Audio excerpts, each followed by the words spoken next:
with Mr. Thor. So the first way that we start building up our recall is simply by pairing the word that we're going to use with food. This works the same way Pavlov and his dogs worked.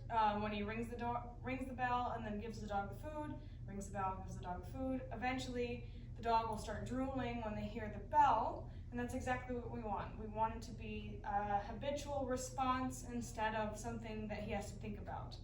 So to do that, I am going to simply take about 10 pieces of his food from either his morning meal or his dinner meal, and I am going to just say, "Thor, come!" Wait a second, and then give him the food. "Thor, come!" The pause in there is important, so make sure not to do both things at the same time. "Thor, come!" "Thor, come!"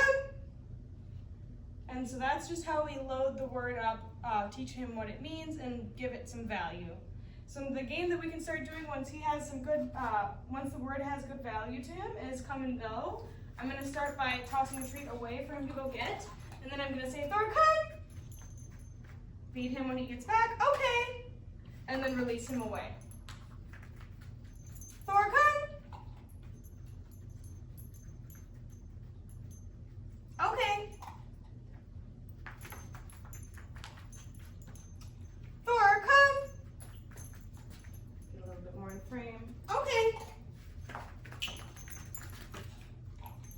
"Thor, come!" "Okay." If at any point he were to not want to come back to me immediately, I'm going to make sure not to say the recall word more than once, but I can do anything else that I want to do to get him back to me. So I can make like kissy noises, "Thor, come!"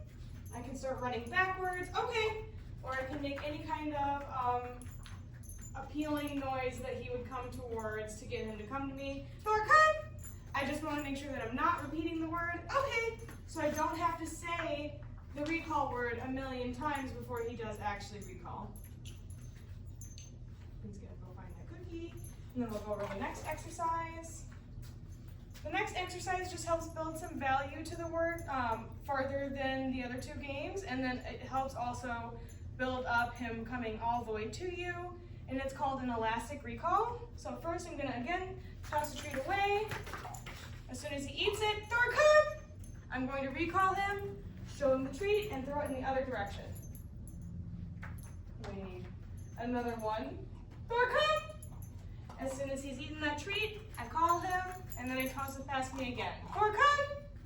I want it to go all the way past me, and I want it to go back and forth just in a straight line. "Thor, come!" Past me, so that he's practicing going farther than me, but he's coming to me, and that's what I'm hopefully trying to capture. "Thor, come!" "Thor, come!" So those are the ways that we build up our recall. Those are the 3 games, and there are write-ups on all, I believe just the first 2, but if you want further explanation on the elastic recall, feel free to ask. The other 2 have write-ups on the website.